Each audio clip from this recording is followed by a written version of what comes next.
Big boss Malayalam season 7 അനീഷുമായിട്ട് ബന്ധപ്പെട്ടൊരു കാര്യമാണ് ഞാൻ പറയുന്നത്. അപ്പോൾ അതിന് മുമ്പ് ജിസേൽ എവിക്റ്റാനെ പറ്റിയിട്ട് ഒരു കാര്യം കൂടെ പറയാം.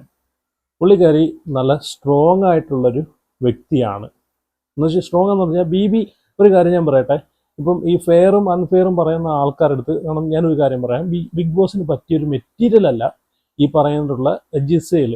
കാരണം ഈ എവിക്ഷൻ ഫെയർ ആണോ എന്ന് ചോദിച്ചു കഴിഞ്ഞാൽ ഫെയർ തന്നെയാണ്. കാരണം പുള്ളിക്കാരിതായിട്ടുള്ള ഒരു ഗെയിം അവിടെ ഇല്ലായിരുന്നു. അതുകൊണ്ട് മാത്രമാണ് പുള്ളിക്കാരി ഇപ്പം പുറത്തോട്ട് പോയത്. അതുമാത്രമല്ല, ഈ ലക്ഷ്മിയെയും അതുപോലെ സാബുമാനെയും സേവ് ചെയ്യാൻ വേണ്ടിയിട്ട്, അതിലേക്ക് വോട്ട് കൊടുക്കാതിരിക്കാൻ വേണ്ടിയിട്ട് ഇവർക്ക് വോട്ട് കൊടുത്ത് ജിസേലിനെ ഔട്ടാക്കിയ കുറേ ആൾക്കാരുണ്ട്. അപ്പം ഈ ബിക്ക് പറ്റിയൊരു മെറ്റീരിയൽ ആണെന്ന് വെച്ച് കഴിഞ്ഞാൽ ഒരിക്കലും അല്ല ജിസേൽ. പിന്നെ നല്ലൊരു ലൈഫിൽ സ്ട്രോങ് ആയിട്ടുള്ളൊരു വ്യക്തിയാണ്. കാരണം എവിക്റ്റ് ആയി കഴിഞ്ഞതിന് ശേഷം ലാലേട്ടൻ്റെ മുമ്പിൽ വന്നിരുന്ന് സംസാരിക്കുന്ന ഒരു കോൺഫിഡൻസ് ലെവലിലുള്ളൊരു ജിസേലിനെയാണ് ഞാൻ കണ്ടത് കേട്ടോ. സത്യം പറഞ്ഞാൽ പുള്ളിക്കാരി നല്ല സ്ട്രോങ് വുമൺ ആണ് കേട്ടോ. അപ്പം എന്തായാലും സന്തോഷത്തോടുകൂടിയാണ് പുള്ളിക്കാരി പോയത്. പുള്ളിക്കാരി നല്ല ഹാപ്പിയാണ്. എവിടേക്കോ പുള്ളിക്കാരിക്ക് വന്നപ്പം തൊട്ട് എനിക്കൊന്ന് ലാംഗ്വേജിൻ്റെ ഒക്കെ പ്രശ്നം കൊണ്ടായിരിക്കാം പുള്ളിക്കാരിക്ക് ഈ ഒരു ഗെയിം എന്താണെന്ന് എനിക്കൊന്നും മനസ്സിലായിട്ടില്ലെന്ന് തോന്നുന്നു. എങ്ങനെയൊക്കെയാണ് കളിക്കേണ്ടതെന്നൊന്നും പുള്ളിക്കാരിക്ക് അറിയാൻ പറ്റാതായിപ്പോയി. പിന്നെ ഇന്ന് ഞാൻ അനീഷും ഷാനവാസും ജയിലിൽ പോയ സമയത്ത് തന്നെ ഞാൻ പറഞ്ഞു തന്നു, അനീഷ് ജയിലിൽ പോയത് ഫെയർ ആയിട്ടുള്ളൊരു കാര്യമല്ല, അത് ഗ്രൂപ്പിസമാണ്. ഗ്രൂപ്പിസം കാരണമാണ് അനീഷിനെ ഇവരെല്ലാം കൂടെ ജയിലിലേക്ക് നോമിനേറ്റ് ചെയ്തത്. കാരണം എല്ലാ വീക്കും അനീഷാണ് പോണത്. ഇവരെ ഗ്രൂപ്പിസം നോക്കി വേണം. ഇന്ന് ലാലേട്ടൻ അത് ചോദിച്ചു, അനീഷ് ജയിലിൽ പോകാനുള്ള കാരണം, നിങ്ങൾക്കുള്ള കാരണം എന്തൊക്കെയാണെന്ന് ചോദിക്കുന്നുണ്ടായിരുന്നു. സത്യം പറഞ്ഞാൽ ഞാനത് വീഡിയോ ചെയ്തതാണ്. ഇവിടെ ഷാനവാസ് ജയിലിൽ പോയിട്ടുണ്ടെങ്കിൽ പുള്ളിയുടെ കയ്യിൽ നിന്ന് കുറച്ച് മിസ്റ്റേക്സുകൾ, ഇതുപോലുള്ള വേഡ്സുകൾ, മോശമായിട്ടുള്ള സംസാരങ്ങളൊക്കെ വന്നു, അനാവശ്യമായിട്ട് പ്രശ്നങ്ങൾ ഉണ്ടാക്കുക. ഷാനവാസ് എന്തൊക്കെ പറഞ്ഞാലും പുള്ളിക്കാരനെ ജയിലിലേക്ക് നോമിനേറ്റ് ചെയ്യാൻ പുള്ളിക്കാരൻ ഓക്കെയാണ് ജയിലിൽ പോവാൻ. ഇവിടെ അനീഷ് പോയത്, ഈ അനീഷിനെ പറഞ്ഞു വിട്ടത് എന്തിൻ്റെ അർത്ഥത്തിലാണെന്ന് എനിക്ക് മനസ്സിലായില്ല. ഇവിടെ ലാലേട്ടൻ ചോദിക്കുന്നുണ്ട്, അനീഷ് പോകുന്നതിൻ്റെ കാരണം അനീഷിന് എന്തെങ്കിലും പറയാനുണ്ടെന്ന് ചോദിക്കുന്ന സമയത്ത് ഷാനവാസാണ് ജയിലിൽ വിടാൻ വേണ്ടിയിട്ട് അനീഷിനെ ഇങ്ങനെ വെപ്രാളം കാണിച്ചുകൊണ്ട് മറ്റുള്ള ആൾക്കാരത്തെല്ലാം പറഞ്ഞ് അനീഷിനെ ജയിലിൽ വിടണമെന്ന് പറഞ്ഞുകൊണ്ടിരിക്കുന്നത് അനീഷ് പറയുന്നുണ്ട്. ഷാനവാസും അതിനകത്തൊരു മെയിനായിട്ടുള്ള ഇതാണ്. കാരണം ആദില, നൂറ അവരെ ഈ പറഞ്ഞിട്ടുള്ള പാവാടത്തുമ്പിൽ കയറി പിടിച്ചിട്ട് ഷാനവാസ് പിന്നെ അവർ പറയുന്നതാണ് ശരി, അല്ലെങ്കിൽ അവർക്ക് വേണ്ടിയിട്ട് അങ്ങോട്ട് നിൽക്കുന്ന പോലെയാണ് എനിക്ക് തോന്നിയിട്ടുള്ളത്. അപ്പം ഇവിടെ അനുവിൻ്റെ അടുത്ത് ചോദിക്കുന്ന സമയത്ത് അനു കുറച്ച് റീസൺ പറയുന്നുണ്ട്. സത്യം പറഞ്ഞാൽ എന്തോന്ന് റീസണാണ് ഈ അനു പറയുന്നത്? എന്തോന്ന് മുടന്തൻ ന്യായങ്ങളാണ് ഈ അനീഷിനെ ജയിലിലേക്ക് വിടാൻ വേണ്ടിയിട്ട് ഈ അനു പറയുന്നത്. സത്യം പറഞ്ഞാൽ അനുവിൻ്റെ ഗെയിം ഉണ്ടല്ലോ, ഈ ആദിലയുടെയും നൂറയുടെയും കൂടെ കൂടിയിട്ട് ഇന്ന് തന്നെ എവിക്ഷനിൽ തന്നെ കണ്ടില്ലേ.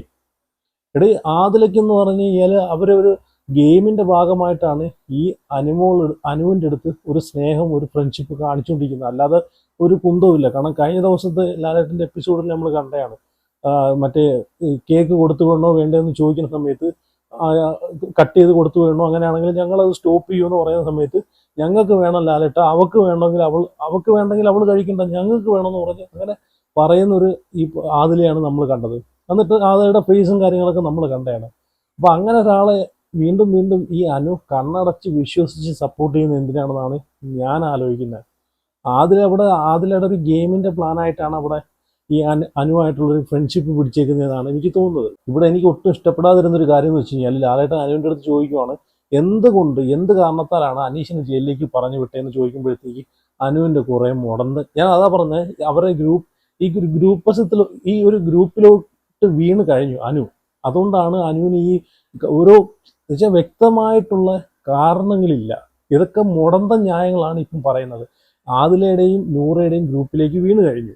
ഇവിടെ അനു പറഞ്ഞ കാര്യങ്ങൾ എന്താണെന്നറിയോ? ചപ്പാത്തി കുഴച്ചില്ല, ചപ്പാത്തിക്ക് മാവ് കുഴച്ചില്ല, അടുക്കളയിൽ ജോലി ചെയ്തില്ല, അല്ലെങ്കിൽ അടുക്കളയിൽ ജോലി ചെയ്യാതെ ഇറങ്ങി അങ്ങോട്ടും ഇങ്ങോട്ടും പോയി, എന്നിട്ട് ഞാൻ ക്യാമറ സ്പേസ് നോക്കിയിട്ടാണ് അവിടെ ജോലി ചെയ്യുന്നത്, അങ്ങനെ ഇങ്ങനെയൊക്കെ പറഞ്ഞിട്ട് കുറേ മുടന്തൻ ന്യായങ്ങളാണ് ഈ അനു പറയുന്നത്. ഇതൊക്കെ പറഞ്ഞിട്ടാണ് അനീഷിനെ ഞാൻ നോമിനേറ്റ് ചെയ്തതെന്ന് പറയുന്നത്. എന്തുവാ അനുവിനെയൊക്കെ നല്ല രീതിയിൽ നമ്മളൊക്കെ സപ്പോർട്ട് ചെയ്ത ആൾക്കാരാണ്. ആ ഒരു ഇത് വെച്ചിട്ട് ഉള്ള ഇതും കൂടെ കളയില്ല കേട്ടോ. ഞാൻ സീരിയസ് ആയിട്ട് പറയുകയാണ്. അനുമോൾ എന്താണ് പറയുന്നത്? ഇതൊക്കെയാണോ കാരണങ്ങൾ? അനീഷിനെ നോമിനേറ്റ് ചെയ്യാനുള്ള കാരണങ്ങൾ ഇതൊക്കെയാണ്. ഉം. ഇതിലും വലിയ പ്രശ്നങ്ങൾ അവിടെ കാണിച്ചു കൂട്ടിയിട്ടുള്ള ആൾക്കാരുണ്ട്. ഇതിലും വലിയ പ്രശ്നങ്ങളും മോശവാക്കുകളും പറഞ്ഞിട്ടുള്ള ആൾക്കാരുണ്ട്. അതാണ് ഈ നോമിനേഷൻ ടൈമിൽ ഇവർ സത്യം പറഞ്ഞാൽ ഈ ഗ്രൂപ്പിസമാണ് ഇവർ കാണിക്കുന്നത്. ഭയങ്കര ഗ്രൂപ്പിസമാണ്. അവിടെ ഇവിടെ ഒരാൾ ജയിലിലേക്ക് നോമിനേറ്റ് ചെയ്യുന്ന ഈ ഒരു കാരണങ്ങൾ വെച്ചിട്ടാണോ? അവിടെ ആക്റ്റീവ് അല്ലാത്ത ഒരാൾ, ഒരു ടാസ്കിലും ഒന്നിലും ആക്റ്റീവ് അല്ലാത്ത, ഗെയിം കളിക്കാത്ത, വെറും വാഴയായിട്ട് നിൽക്കുന്ന ആൾക്കാർ, അവിടത്തുള്ള അവരെ റേഷനിൽ നിന്ന് ഫുഡ് കിട്ടുന്ന ഫുഡുകൾ മോഷ്ടിച്ച് കഴിക്കുന്ന ആൾക്കാർ, ഇങ്ങനെയുള്ള ആൾക്കാരെയാണ് നോമിനേറ്റ് ചെയ്യേണ്ടത്. അവിടെ നെവിൻ ജയിലിൽ പോകാൻ എന്തുകൊണ്ടും അർഹതപ്പെട്ടൊരു വ്യക്തിയാണ് നെവിൻ. അതുപോലെ സാബുമോൻ, ഇവരൊക്കെ അവിടെ എന്താണ് ചെയ്യുന്നത്? ഇവരൊക്കെ എന്ത് തേങ്ങയാണ് അവിടെ ചെയ്യുന്നത്? അതുപോലെ തന്നെയാണ് ഈ ഒരു ഗ്രൂപ്പിസത്തിന്റെ വേറൊരു ലെവലാണ് ആ ക്യാപ്റ്റൻസി മത്സരത്തിൽ ഈ പറഞ്ഞിട്ടുള്ള ആദിലെയും ലക്ഷ്മിയെയും ജിസേലിനെയും തള്ളിവിട്ടത്. അതും ഗ്രൂപ്പിസമായിരുന്നു. ഈ ആദിലയ്ക്കൊക്കെ എന്ത് യോഗ്യതയാണ് ക്യാപ്റ്റൻസിലേക്ക് പോകാനുള്ളത്? സത്യം പറഞ്ഞാൽ അവര് ആദിലയ്ക്കൊക്കെ ജയിലിൽ പോകാനാണ് യോഗ്യതയുള്ളത്. അവിടെ ക്യാപ്റ്റൻസിക്ക് യോഗ്യതയായിട്ടുള്ള എത്ര ആൾക്കാരുണ്ട് അല്ലേ? ഞാൻ പറയണം, അവിടെ ആക്റ്റീവായിട്ടുള്ള ആൾക്കാരെയാണ് ക്യാപ്റ്റൻസിയിലോട്ട് വേണ്ടത്. ഷാനവാസൊക്കെ ആക്റ്റീവാണ്, അതുപോലെ അനീഷ് ആക്റ്റീവാണ്, അക്ബർ ആക്റ്റീവാണ്, ആര്യൻ ആക്റ്റീവാണ്. ഇവരെയൊക്കെ എന്തുകൊണ്ട് ഇവർ ക്യാപ്റ്റൻസിലേക്ക് നോമിനേറ്റ് ചെയ്യുന്നില്ല അല്ലേ?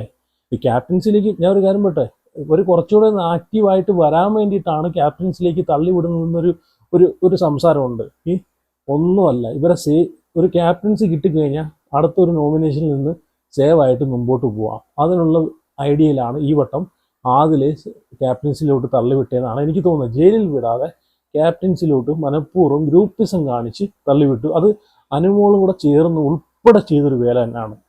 അതാണ് ഞാൻ പറഞ്ഞത്, ഇവരെ ഒരു ഗ്യാങ്ങിലോട്ട് വീണിട്ട് അനുവിൻ്റെ ഗെയിം കൂടെ നശിപ്പിച്ചുകൊണ്ടിരിക്കുകയാണ്. അപ്പം എന്തായാലും നിങ്ങളുടെ അഭിപ്രായങ്ങളൊക്കെ ഉറപ്പായിട്ട് കമൻറ്റ് ചെയ്യുക.